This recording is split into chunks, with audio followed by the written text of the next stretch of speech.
Hi everyone, my name's Mickey. Welcome back to LaceUp Solutions. In case you forgot, it's the #1 DSD software in the market. Today, I wanted to take a moment to discuss with you how you can get approved to become a Walmart vendor. So becoming a Walmart vendor is very simple. There are some requirements, there are some recommendations that I have for you, and there are some actual steps that you can take today to get started. So regarding the requirements, they're pretty simple. #1, you must have a tax ID, which means you must have a company of some kind set up or a legal entity set up. #2, you must have a DUNS number. I will link DUNS in the description below so you can get your DUNS number.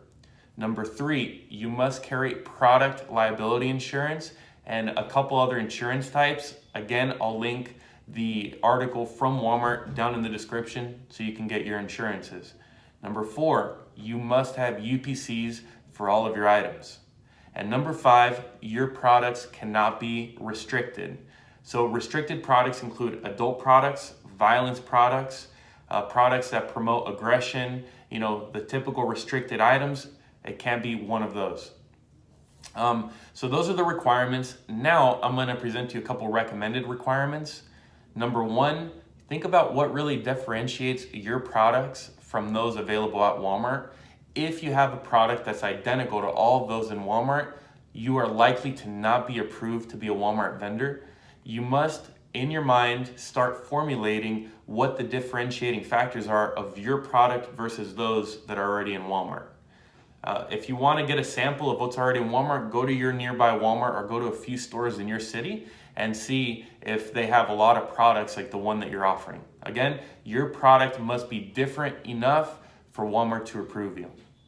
#2, the second recommendation that I have is most Walmart buyers prefer that you have a product line because it takes so much time and effort to approve you as a vendor.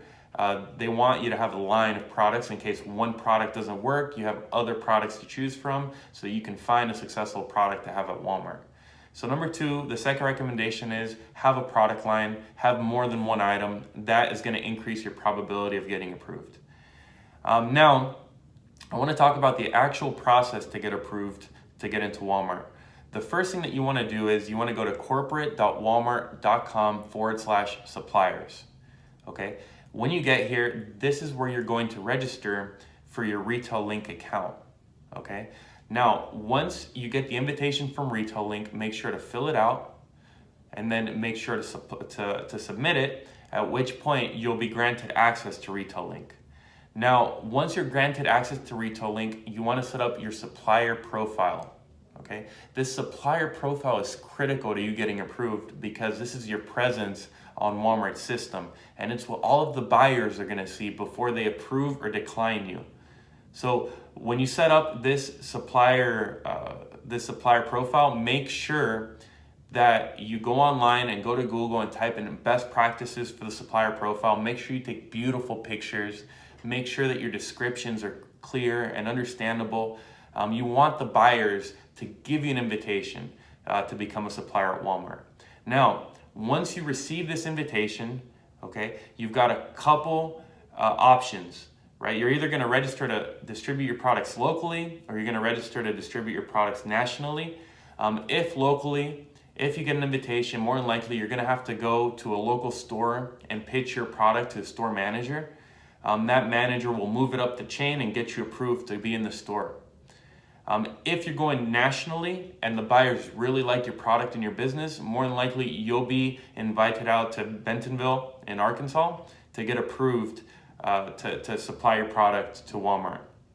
Now, once you pitch your product either to the buyer in Bentonville or to the store manager at a local Walmart, basically you're going to get a supplier agreement from Walmart and access to their global supplier management application in Retail Link. Once you get this means that you are a certified supplier for Walmart, and this means that you should start receiving purchase orders for your product.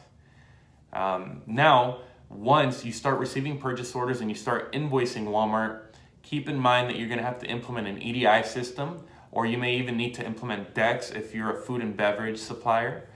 Make sure that you get those platforms up and running. What you want to do to find an EDI system, go to Google, type in EDI.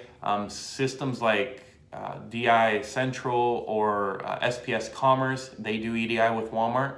And companies like us at LaceUp Solutions, we do DEX, where you can go in, plug straight into Walmart and transmit the invoice upon delivery if you're a direct store delivery supplier.